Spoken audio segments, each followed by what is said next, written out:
Hey, shalom everybody. This is Rabbi Yehuda Ben Shomir coming at you again.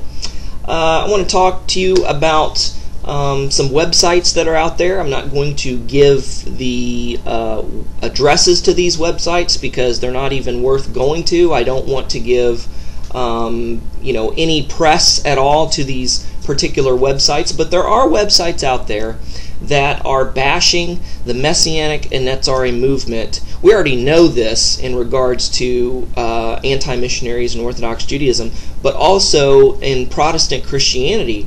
And the way they're going about this is very unfair, to say the least. And it's scholarly and ethically irresponsible. They're basically targeting the controversial leaders within the Messianic and Netzari movement, those who come from shady backgrounds and shady pasts, those that are teaching doctrines that are way off in left field. They're perpetuating some pretty odd and cultic behaviors and cultic things and cultic doctrines, and they're making it appear to the Protestant Christendom that that's the way all Messianics believe. That's the way all Netzarim believe. See how odd and weird they are? Don't get sucked in by them, because this is what they really believe. They'll tell you this, but then once you get to know them, you'll see how dark and seedy they really are. And that would be just as bad as if we, as Messianics and Netzarim, start talking about the Jimmy Swaggarts and the Robert Tiltons and these other Protestant Christian groups that like this Protestant leader recently. He's the leader of this big denomination or Protestant movement or something, and he was caught in bed with another man. Or if we would bring out just the doctrines as far as the Christian cults go, as far as Mormonism and Jehovah's Witness and etc., and make it appear to other Messianics and Netzarim as if that's what all Christians believe. It's a universal belief in Christendom. It would be just as unfair and just as, basically, it's a form of lying. It's a form of deceit. It's a form of Lashon Hara, evil tongue. But why am I bringing this up?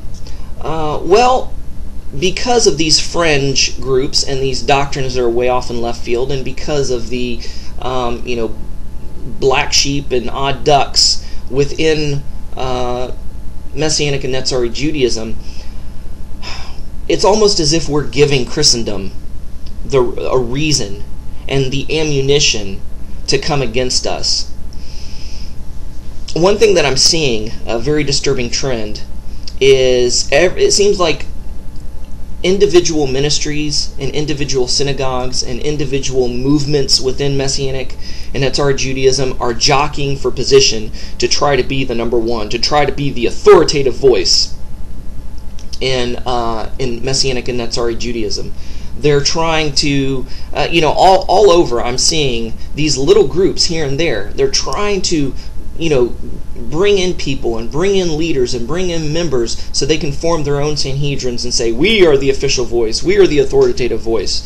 And there is no authoritative voice within Messianic and Netzari Judaism. Nobody can say, we speak for everyone. We're living in a time where we are pioneering, where we're digging through the rubble and ruin of 2,000 years ago and doing spiritual archaeology to get down to the foundation of the first century believers in Netzari Judaism itself and trying to rebirth it and resurrect it in this modern era. And so we're trailblazing. We're cutting a path. But yet people don't see it that way. They're thinking, well, it's already resurrected, so let's just run with it and let's try to have a Messianic Sanhedrin and a Netzari Sanhedrin, blah, blah, blah, blah. That's great. Great and noble. It's all well and good. But the problem is you can't have a Sanhedrin when everybody is butting heads, when everybody is competing with one another, when everybody is jockeying for position to try to get their name out there and try to be the leader and the grand poobah of it all. We don't see eye to eye. And what message are we sending to the generation that's following behind us, They're saying, we want to follow Torah. We want to follow Yeshua. We want to follow that straight and narrow path. But guess what? I'm seeing a whole bunch of narrow paths. And all these narrow paths are zigzagging and intersecting with one another. And it's like a fall festival cornfield maze. I can't find my way. Who do I trust? Who do I believe? Who do I listen to? Where do I go? We've lost our focus. We've lost our focus because we've taken our eyes, just like Kepha, just like Peter, on the stormy sea. We've taken our eyes off Yeshua. We've taken our eyes off of the Master. We've taken our eyes off of our Rebbe. And we've diverted it to Zohar. We've diverted it to Kabbalah. We've diverted it to Rabbinical Judaism. We've diverted it to the Apocrypha and Pseudepigrapha. We've diverted it to the Talmud. We've diverted it to the Shulchan Aruch. And we've diverted it all these ways, and slowly Yeshua starts fading into the background. And what comes to the forefront is nothing but pure Rabbinic Judaism. And we are losing believers to anti-missionaries and to Rabbinic Judaism because people come out of Christianity, come into Messianic Judaism, Netzari Judaism, and they don't stay very long because they think we want to get back to the source, thinking that the Rabbinical Judaism is the end-all and is the authoritative source. When Rabbinical Judaism of today is modern. Yes, they come from the Pharisees, but they're far different than the Pharisees were. And Rabbinical Judaism is actually the Johnny-come-lately. You know, it's only old as what, 18th century Poland, where Orthodox Judaism comes from, Hasidism and everything like that. You've got to go back further than that. And people are only stopping and listening to these anti-missionaries and being led astray, and Yeshua is being thrown out the window. And they're not going back to the rabbinic sources that predate the Pharisees that wrote after Yeshua's time, because they started reinterpreting what was already interpreted before. They were taking all the messianic prophecies of the rabbis and sages that clearly point to a divine Messiah that's coming, and they're like, oh, Yeshua fits this bill too well. We're going to have to change this. We don't want people following this Yeshua. And so they start reinterpreting messianic doctrine, saying, no, it's not about the Messiah. You got it all wrong. It's really about Israel. No, it's not about the Messiah. This is really about this, that, and the other. You know, they deny the Sod level of interpretation and try to get people just to think on the Peshat level. And they only use the Sod level of interpretation when it fits their bill and when it perpetuates their interpretation and their cause. And so we're losing people because we've taken our eyes off of Mashiach. Yeshua HaMashiach, the divine Mashiach of Israel, he is our Rebbe. He's the one who has our halakha. He is the one whose footsteps we need to walk in. We don't need to worry about what the Talmud says, or what the Shulchan Aruch says, or what this says or that says, or what Rabbi Schneerson says or Rabbi Nachman says. It's great that we can glean and learn from them, but everything that we get from these other rabbinical extra scriptural sources, we have to pour through Torah, and whatever comes out pure Torah, we keep, and the rest we chuck. And we know that we can rely on Yeshua because he is our Rebbe, because he is the living manifestation of the written Torah. So when we walk in his footsteps, we're going to be keeping it correctly. You know, all that we have. And I'm not trying to perpetuate sola scriptura here, because I believe we can glean very good and valuable things from these extra scriptural and rabbinic sources. But again, we have to use the filter of Torah and the filter of the living Torah to come out with what's right and what's pure, lest we be led astray or diverted from the left or to the right.